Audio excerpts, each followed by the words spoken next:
श्री स्वामी समर्थ. सर्व दैना स्वामी महाराज तुमच्या सर्व चांगल्या इच्छा पूर्ण करू. तुम्हा सर्वांचं माझ्या चॅनलमध्ये खूप खूप स्वागत आहे. तर बघा की आज सांगणार आहे मी की ज्यांच्या घरामध्ये अडचणी आहेत, पैशाची लई चणचण आहे, किती तुम्ही काम करताय परंतु त्या कामाला यशच येत नाही. तुम्ही खूप प्रयत्न करताय काम करण्याचं, अडचणी घालवण्याचं, पण अडचणीवर अडचणी घरात येतच आहेत. पैसा टिकतच नाही, घरात भांडण, वाद विवाद, कटकटी होत आहेत, परत कोणाचं कोणाशी जमतच नाही. याच्यावर आज व्हिडिओ आहे. तर व्हिडिओ पूर्ण बघा, म्हणजे तुम्हाला समजेल की आपण काय करायला पाहिजे आणि कसं राहायला पाहिजे, जेणेकरून आपल्या घरामधले हे वादविवाद, परत पुन्हा कुणाच्या घरात वादविवाद नसतो पण माता लक्ष्मी टिकत नाही आणि माता लक्ष्मीचा वास नसतो. कुणाच्या घरामध्ये बघा लक्ष्मी असते परंतु वादविवाद कधी कधी भरपूर अशा प्रमाणात होत असतात. तर आपल्याला कोणत्या गोष्टीची काळजी घ्यायची आहे की जेणेकरून आपल्या घरामध्ये असं होणार नाही आणि जी घरामध्ये दरिद्री आलेली आहे ना ती निघून जाणार. तर बघा कधी कधी काय होतं माहिती आहे का, प्रत्येकाच असं भरपूर अशा ताई आहेत की त्यांनी किती जरी काम केलं तर घरामध्ये 1 रुपयासुद्धा राहत नाही. तर मग काय करायचं आहे, स्वतःचं घर होण्यासाठी किंवा तुम्ही जे काम करताय त्या कामामध्ये तुम्हाला यश भेटण्यासाठी, तुम्हाला तुमची जॉब चांगलं चालण्यासाठी किंवा तुम्हाला जॉब भेटण्यासाठी किंवा तुम्हाला घरामध्ये छोटं बहुत बिझनेस आहे तुमचा, तुम्ही ब्लाऊज शिवता की तुम्ही काही तुमचं पार्लर आहे, तर काही भाजीपाल्याचा गाडा आहे, तुम्ही काही काम करता पण ते जे काय तुम्ही काम करताय ते काम करताय पण त्याच्यामधले 2 रुपये पण तुम्हाला उरत नाहीत. मग हे असं का होतंय त्याच्या बाबतीत आज व्हिडिओ आहे. तर व्हिडिओ स्किप न करता पूर्ण बघा, म्हणजे तुम्हाला समजून जाईल की काय करावं, कसं करावं सेवा.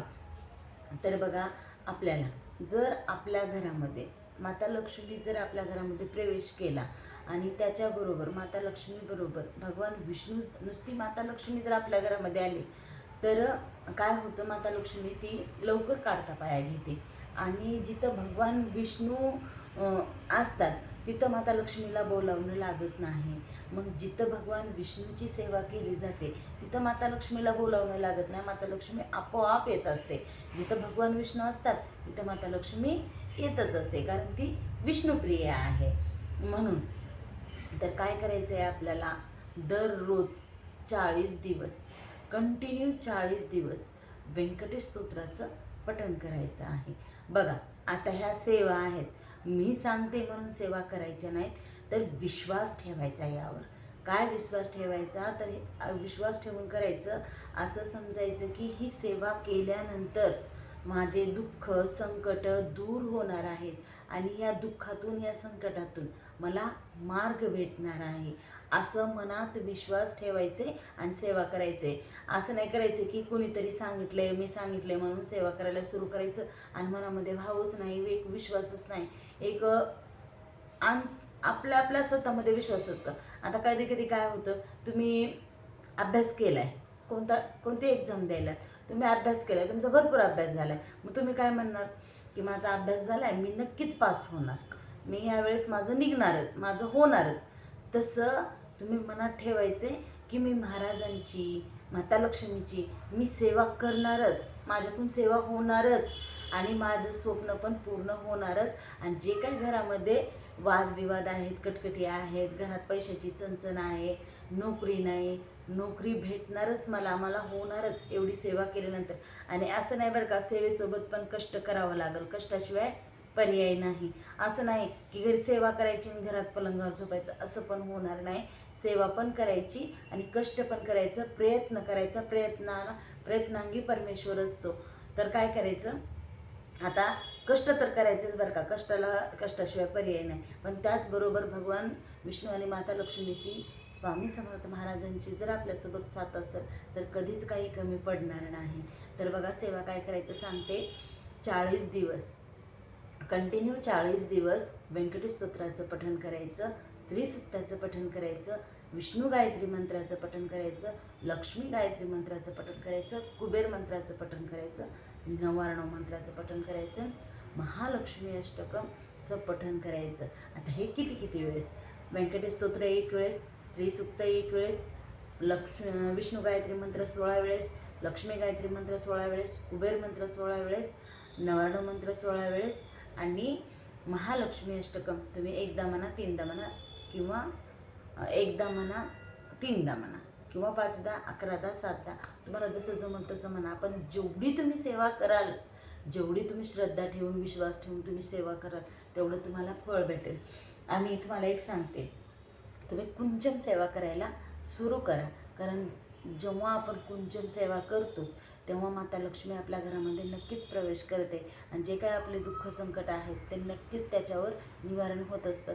बघा, तुम्ही माझे जे काही व्हिडिओ आहेत ना, याच्या अगोदरचे बघा, माझ्याकडे कुंचम नव्हता, परंतु माझी इच्छा जागृत झाली ती माझ्या मनामध्ये की मी सेवा करणार. कारण माझ्याकडं कुंचम नाही तरीसुद्धा मी सेवा करणार. मी सेवा कसं केली ती, माझ्या कुंचममध्ये ना चांदीचे होते रत्न, ना काहीच चांदीचे पण काही रत्न नव्हते, ना मोती नव्हता, कवळा नव्हता, कसलेच हे 5 रत्न जे काय असतात ना ते काहीच नव्हतं. पण माझ्या जे काय कुंचममध्ये होतं ते साहित्य होतं बघा, कमळगट्ट्याची मणी, परत पुन्हा धने, लवंग, विलायची आणि गुंज होते आणि तांदूळ, हळदी आणि कुंकू होतं.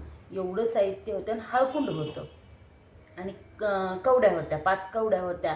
एवढं साहित्य होतं माझ्या कुंचममध्ये आणि तेवढ्या साहित्यानेच मी कुंचम सेवा करत होते. मग कुंचम सेवा करते वेळेस मी काय करत होते माहिती का, जी 41 दिवस तुम्हाला म्हणलं मी आता ही 40 दिवस सेवा करायची, ती सेवा मी काय करत होते, जो ग्लास होता त्या ग्लासालाच मी 8 ठिकाणी गंध लावायची, अष्टलक्ष्मी म्हणून. आणि त्या जो ग्लास आहे त्यालाच माता लक्ष्मीचा कुंचम असं समजायची.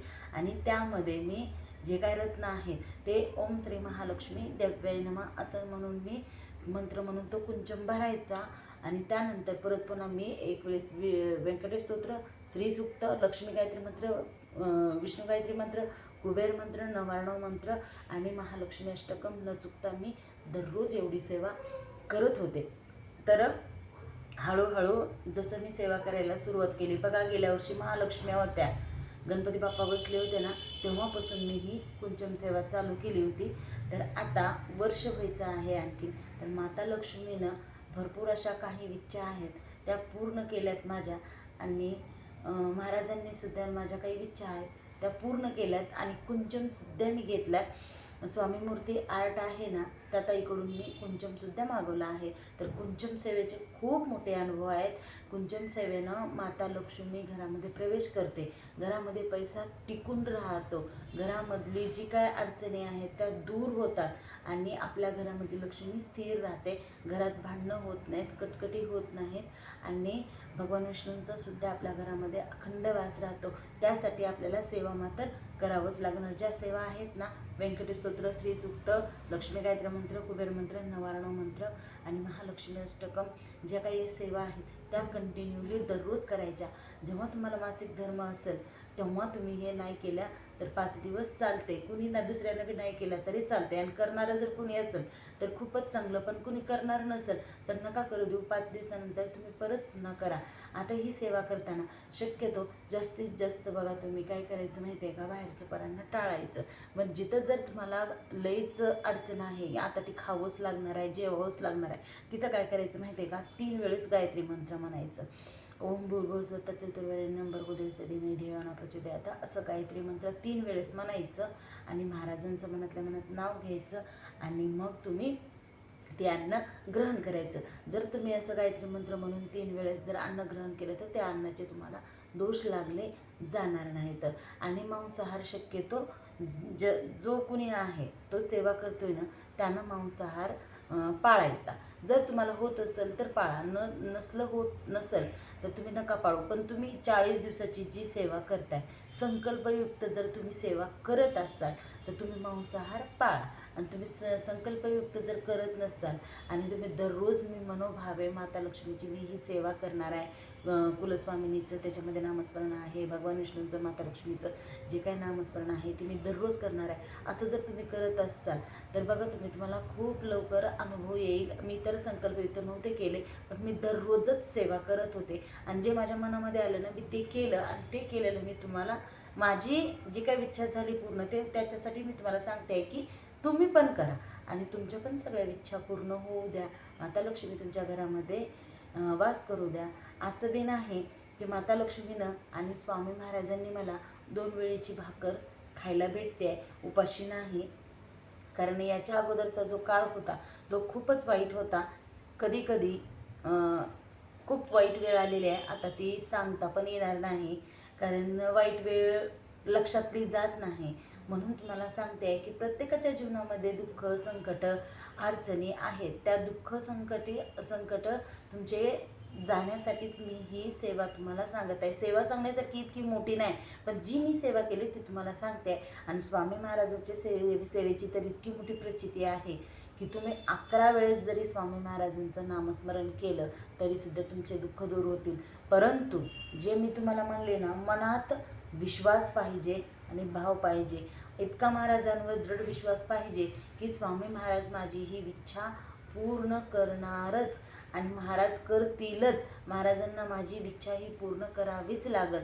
कारण तुम्ही जर असं म्हणून केलं सेवा तर महाराजांचं नामस्मरण, कारण असं जर मनात ठेवलं की महाराज नक्कीच करतील, कारण आज न उद्या होईलच. कारण सुखानंतर दुःख येते, दुःखानंतर सुख येतं असतं. कारण आपलं आदल्या जन्मीचं काहीतरी संचित असतं, आदल्या जन्मीचं नाही त्याच्या अगोदरचं कधीतरी काहीतरी संचित असतं, त्याचे आपल्याला कर्मफळ भोगावे लागत असतात.